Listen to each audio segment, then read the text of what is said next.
ಕರ್ನಾಟಕದ hot and sweet ಬೆಡಗಿ ಶಿಲ್ಪಾ ಗೌಡ ಅವರ ಯೂಟ್ಯೂಬ್ ಆದಾಯ ಎಷ್ಟು?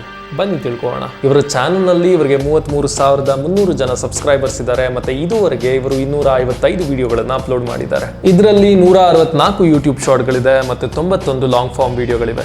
ಯೂಟ್ಯೂಬ್ ಶಾರ್ಟ್ಗಳ ಆದಾಯ ತೀರಾ ಕಮ್ಮಿ ಇರೋದ್ರಿಂದ ನಾವು ಈ ವಿಡಿಯೋದಲ್ಲಿ ಅದನ್ನ ಕನ್ಸಿಡರ್ ಮಾಡೋದಿಲ್ಲ. ಇನ್ನ ಇವರ 91 ಲಾಂಗ್ ಫಾರ್ಮ್ ವಿಡಿಯೋಗಳಿಂದ ಇವರಿಗೆ 23,75,000 ವೀಕ್ಷಣೆ ಸಿಕ್ಕಿದೆ. ಇವರ ವಿಡಿಯೋಗಳ ಡ್ಯೂರೇಷನ್ 6 ರಿಂದ 15 ನಿಮಿಷಗಳಾಗಿರೋದ್ರಿಂದ ಮತ್ತೆ ಇವು ವ್ಲಾಗ್ ಕ್ಯಾಟಗರಿಯ ವಿಡಿಯೋಗಳಾಗಿರೋದ್ರಿಂದ ಇವರ 1 ಮಿಲಿಯನ್ ವೀಕ್ಷಣೆಗೆ ಅಂದಾಜು 45 ರಿಂದ 55,000 ರೂಪಾಯಿಗಳು ಯೂಟ್ಯೂಬ್ ಇಂದ ಇವರಿಗೆ ಸಿಗುತ್ತೆ. ಈ ಲೆಕ್ಕದಲ್ಲಿ ಇವರ 23,75,000 ವೀಕ್ಷಣೆಗೆ ಅಂದ್ರೆ 2.37 ಮಿಲಿಯನ್ ವೀಕ್ಷಣೆಗೆ ಯೂಟ್ಯೂಬ್ ಇಂದ ಇವರಿಗೆ ಟೋಟಲ್ ಆಗಿ 1,18,750 ರೂಪಾಯಿಗಳು ಇವರಿಗೆ ಸಿಕ್ಕಿದೆ. ಇಷ್ಟು ಕಮ್ಮಿನಾ ಅಂತ ನೀವೆಲ್ಲ ಅನ್ಕೋತಿರ್ಬೋದು, ಆದ್ರೆ ಇವರ ಬೇರೆ ಆದಾಯವನ್ನ ಕಂಪೇರ್ ಮಾಡಿದ್ರೆ ಇದು ಏನೇನೂ ಅಲ್ಲ. ಯಾಕೆಂದ್ರೆ ಇವರ ಮೇನ್ ಇನ್ಕಮ್ ಸೋರ್ಸು ಇನ್ಸ್ಟಾಗ್ರಾಮ್ ಆಗಿದೆ.